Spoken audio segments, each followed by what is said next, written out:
Hello అండి, welcome back to my channel Vaishnavi's వంటిల్లు. ఈరోజు నేను simple and easy aloo curry ఎలా చేయాలో చూపిస్తున్నా. దానికి 3 నుంచి 4 ఆలుని కట్ చేసి కుక్కర్లో పెట్టి కాస్త వాటర్ పోసి కొంచెం ఉప్పు వేసి విజిల్ పెట్టేయండి. ఒక 4 విజిల్స్ వస్తే చాలు. మరీ స్మాష్ అయిపోకుండా ఆలు కొంచెం పలుకుగా రావాలి. అందుకే నేను 4 విజిల్స్ వస్తే చాలు అని చెప్పాను. ఆ విజిల్స్ వచ్చేలోపు ఇక్కడ మనం కర్రీకి కావాల్సిన ఆనియన్స్, టమోటా అండ్ పచ్చిమిర్చి కట్ చేసుకొని పెట్టుకోవాలి. ఇట్లా ఆనియన్స్ని పొట్టు తీసేసి సన్నగా కట్ చేసుకొని, నేను ఇక్కడ 2 ఆనియన్స్ కట్ చేస్తున్నాను. కట్ చేసుకొని పక్కన పెట్టుకోండి. అలాగే టమోటా కట్ చేసుకోండి. ఈ ఆలు కర్రీ చపాతీల్లోకి కానీ రైస్లోకి కానీ చాలా బాగుంటుంది. నైట్ టైం ఎప్పుడైనా చపాతీ చేసుకునేటప్పుడు క్విక్ అండ్ ఈజీగా అయిపోతుంది. సో ఒకసారి ఇలా ట్రై చేయండి. పచ్చిమిర్చి నేను ఇక్కడ ఒక్కటే వేస్తున్నాను, ఒక్కటి చాలు. ఆనియన్స్ అండ్ టమోటాస్ ఇలా బాగా కట్ చేసుకొని పక్కన పెట్టేసుకోండి. ఇంట్లో కూరగాయలు లేనప్పుడు ఈజీగా చేసేసుకోవచ్చు. సో టేస్ట్ కూడా చాలా బాగుంటుంది, ట్రై చేయండి. విజిల్ వచ్చేసిన తర్వాత పొట్టు తీసేసి ఆలుని పక్కన పెట్టుకోండి. అలా పక్కన పెట్టుకొని ఆలుని సన్నగా పీసెస్గా కట్ చేయండి. ఇలా సన్నగా కట్ చేసేసుకొని పక్కన పెట్టేసుకోండి. స్మాష్ కూడా చేసుకోవచ్చు, బట్ స్మాష్ చేస్తే అంత టేస్టీ అనిపించదని నేను ఇలా కట్ చేసి పెట్టాను. తర్వాత స్టవ్ పైన ప్యాన్ పెట్టి ప్యాన్ వేడెక్కాక అందులోకి 4 to 5 టేబుల్ స్పూన్ ఆయిల్ వేయండి.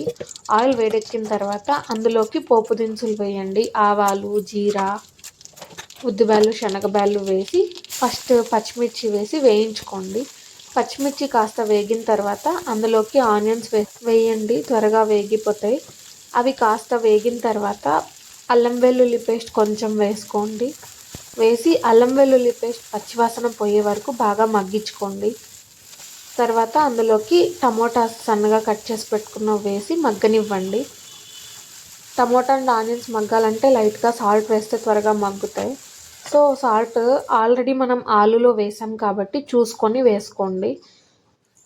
ఇలా టమోటా అండ్ ఆనియన్స్ మగ్గిన తర్వాత అందులోకి 1 టేబుల్ స్పూన్ కారం పొడి, 1/2 టేబుల్ స్పూన్ ధనియా పౌడర్ అండ్ 2 టేబుల్ స్పూన్స్ దాకా సాంబార్ పౌడర్ వేయండి. ఈ కర్రీకి టేస్ట్ వచ్చేది సాంబార్ పౌడర్ వల్లే. సో సాంబార్ పౌడర్ వేసి చూడండి, చాలా బాగుంటుంది. ఇలా అన్నీ మగ్గిపోయిన తర్వాత అందులోకి మనం ఆల్రెడీ సన్నగా కట్ చేసి పెట్టుకున్న ఉడికిచ్చిన ఆలుని వేసుకోండి.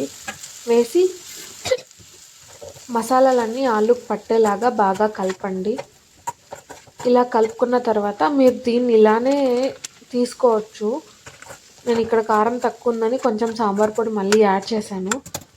ఇలానే కర్రీలాగా తీసుకోవచ్చు, లేదా గ్రేవీలాగా కావాలి అనుకుంటే కాస్త వాటర్ వేసి కాసేపు ఉడకనిచ్చారంటే గ్రేవీలాగా కూడా అయిపోతుంది. సో ఇక్కడ మాకు గ్రేవీగా కావాలి కాబట్టి గ్రేవీలాగా చేసుకున్నాం.